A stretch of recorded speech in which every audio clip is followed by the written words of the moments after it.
చందమామ కథ అన్నదాన మహిమ. పూర్వం ఓ రైతు ఉండేవాడు. భోజనాల వేళ తన ఇంటికి ఎవరు వచ్చినా వాళ్లను తను ఎరగకపోయినా సరే ఆదరించి భోజనం పెట్టేవాడు. ఒకవేళ ఆ సమయానికి ఇంటికి ఎవరు రాకపోతే వీధి వెంట పోయే వాళ్ళని పిలిచి అన్నం పెట్టేవాడు. ఇలాగా చాలా కాలం జరిగాక ఒకనాడు ఆయనకి అన్నదానం వల్ల వచ్చే పుణ్యం ఎలాంటిదో తెలుసుకోవాలని బుద్ధి పుట్టింది. ఆయన ఎవళ్ళని అడిగినా వాళ్ళు సమాధానం చెప్పలేకపోయారు. ఒక ఆయన ఏమన్నాడంటే, అన్నదాన మహిమ చాలా గొప్పది, దానిని వర్ణించాలంటే కాశీ అన్నపూర్ణాదేవికి తప్ప ఇతరులకు సాధ్యం కాదు. మీకు తెలుసుకోవాలనుంటే స్వయంగా ఆ అన్నపూర్ణాదేవిని అడిగి తెలుసుకోండి అని సలహా ఇచ్చాడు. అన్నపూర్ణాదేవి అంటే కాశీ విశ్వేశ్వరుని భార్య అయిన పార్వతీదేవి అన్నమాట. ఆవిడికి కూడా అన్నదానం అంటే ఎంతో ఆసక్తి. అందుకనే కాశీలో ఎవరికీ అన్నం లేకుండా పోదు. మన రైతు కాశీ వెళ్లి గంగ ఒడ్డున కూర్చొని పార్వతీదేవి గురించి గాఢంగా తపస్సు చేయసాగాడు. పార్వతీదేవి అతని తపస్సుకి మెచ్చుకొని ప్రత్యక్షమై నీకేం కావాలి అని అడిగింది. రైతు సాష్టాంగ నమస్కారం చేసి, అమ్మా అన్నపూర్ణాదేవి, నాకేమీ కోరిక లేదు, కానీ అన్నదాన మహిమ ఎటువంటిదో తెలుసుకోవాలని నేను మీకోసం తపస్సు చేశాను. ఈ సంగతి మీరే చెప్పాలి గాని ఇతరుల వల్ల కాదు అని తన మనసులో ఉద్దేశం వెల్లడించాడు. అప్పుడు అన్నపూర్ణాదేవి అతనితో, నీకు అన్నదాన మహిమ తెలియాలి అంటే నేను చెప్పడం కాదు, అది నీవు తెలుసుకునే ఉపాయం మాత్రం చెబుతాను, విను. హిమవత్ పర్వతం దగ్గర హేమవతం అని ఒక పట్టణం ఉంది. ఆ పట్టణాన్ని ఏలుతున్న రాజుకి పిల్లలు లేరు. నువ్వు ఆయన దగ్గరికి వెళ్లి ఆయనకి కొడుకు పుట్టాలని దీవించు. ఆ రాజు సంతోషించి, బాబు మీకేం కావాలి అని అడుగుతాడు. అప్పుడు నువ్వు, నాకు పెద్ద కోరికేమి లేదు, నీకు కుమారుడు పుట్టిన తక్షణమే ఆ పిల్లవాడిని నేను చూడాలి. ఆ సమయంలో పిల్లవాడి దగ్గర రాణి కూడా ఉండకూడదు అని చెప్పు. ఇంతే కదా అని రాజు అందుకు ఒప్పుకుంటాడు. ఆ పిల్లవాడు పుట్టడంతోనే ఏకాంతంగా వాణ్ణి అన్నదానం వల్ల కలిగే పుణ్యమేంట్రా అబ్బాయి అని అడిగి తెలుసుకో అని చెప్పింది. రైతు సరే అని చెప్పి హేమవతానికి బయలుదేరి వెళ్ళాడు. దారిలో ఒక అడవి అడ్డమైంది. అందులో ప్రవేశించి వెళుతూ అతను దారి తప్పిపోయాడు. దారి తెలియక తచ్చాడుతుంటే ఆ అడవిలో ఉండే బోయేవాడొకడు ఆయన అవస్థ కనిపెట్టి, ఏం బాబు దారి తప్పిపోయినట్టున్నారు, ఏ ఊరు వెళ్ళాలి అని అడిగాడు. హేమవత పర్వతం దగ్గరికి పోవాలి అని చెప్పాడు రైతు. బాబు దారి తప్పి ఆమడ దూరం వచ్చేశారు, సాయంత్రం అయిపోయింది, పులులు సింహాలు ఉన్న అడవి ఇది, రాత్రి ప్రయాణం చేయకూడదు, పొద్దున్నే దారి చూపిస్తాను, ఈ రాత్రి ఆగిపోండి అన్నాడు ఆ బోయేవాడు. రైతు రాత్రికి అక్కడే ఉండిపోవడానికి ఒప్పుకోగానే బోయేవాడు ఆయనను తన చేను దగ్గరికి తీసుకెళ్లాడు. చేను దగ్గరికి వెళ్లంతోనే బోయేవాడు తన ఇంటికి అతిథిగా వచ్చిన ఆ రైతుకి భోజనం ఏం పెడితే బాగుంటుంది అని ఆలోచించాడు. ఆనపకాయలు, కందికాయలు, పెసరకాయలు కావలసినన్ని ఉన్నాయి గాని వాటిని ఉడకేసుకోమని ఇవ్వడానికి వాడి వద్ద కొత్త కుండ లేకపోయింది.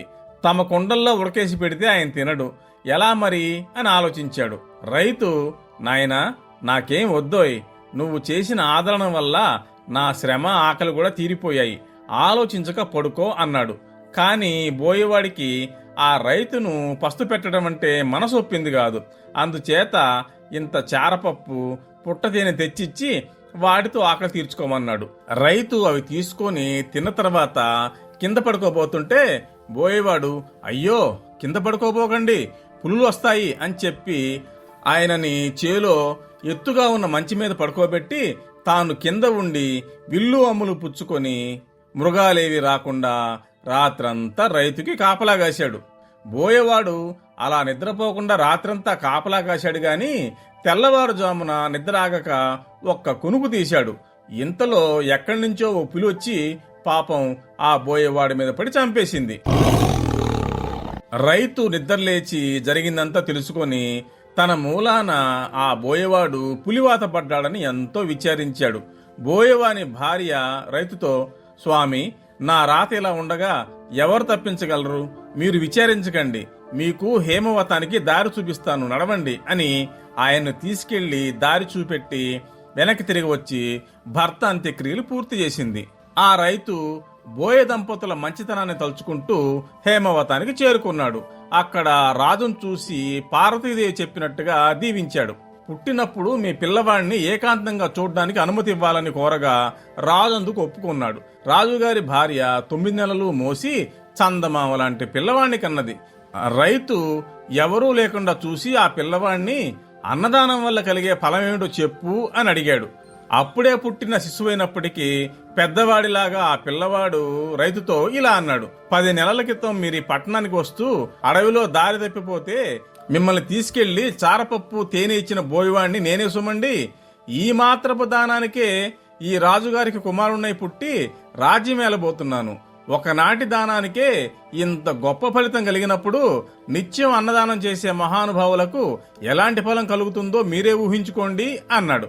ఇలా చెప్పేసి ఆ పిల్లవాడు మరుక్షణంలోనే ఏమీ ఎరుగని పసిపాపలాగా ఏడవడం ఆరంభించాడు.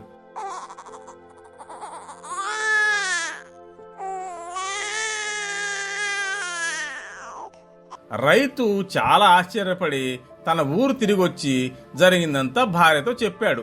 ఆ దంపతులు అప్పటి నుంచి విడవకుండా అన్నదానం చేస్తూ ధనధాన్య సమృద్ధి, పుత్ర పౌత్రాభివృద్ధి కలిగి సుఖంగా ఉంటున్నారు. చందమామ కథ. బుద్ధి చెప్పిన ఏనుగు. ఒక ఊళ్ళో ఒక ఏనుగు ఉండేది. అది చాలా మంచి గుణాలు కలిగి ఎంతో శాంతంగా ఉండేది. వీధి వెంబడి వెళ్తూ తనకు ఎవరు ఎదురైనా సరే వారిని ఏమీ చేయకుండా అడ్డు తొలగి తన మానాన్ని తాను పోతూ ఉండేది. ఆ వీధిలో ఉన్న దుకాణదారులకు కూడా అదంటే ఎంతో ప్రేమ. మన ఏనుగు రోజు ఆ వీధిలో వెళ్తూ తన తొండం చాపి దుకాణాల ముందు ఆగేది. వాళ్ళు దానికి తినడానికి ఏదో ఒక పండో కాయో ఇచ్చి పంపేవాళ్ళు.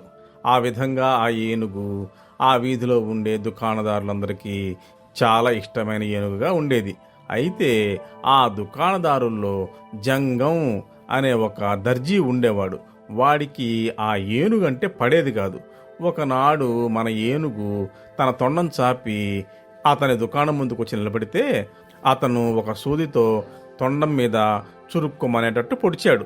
ఏనుగు అప్పటికి ఏమీ చేయక ఏమీ ఎరగనట్టు వెళ్ళిపోయింది. చెరువు దగ్గరికి వెళ్ళి తనకు కావలసిన నీళ్లు తాగి ఆ తర్వాత కాళ్లతో నీళ్లన్నీ బురదగా చేసి తొండ నిండా ఆ బురదని పీల్చుకొని మళ్ళీ జంగం దుకాణం ముందుకు వచ్చింది. తొండం చాపి తొండం నిండా నింపుకొచ్చిన ఆ బురద నీటిని వర్షంలాగా ఆ జంగం మీద చల్లి వాడి తెల్లటి దుస్తుల్ని, వాడి దుకాణంలో ఉన్న బట్టలన్నిటినీ బురదమయం చేసి వెళ్ళిపోయింది. అప్పుడు అందరూ అతనికి తగిన శాస్తి జరిగింది అని హాయిగా నవ్వుకున్నారు.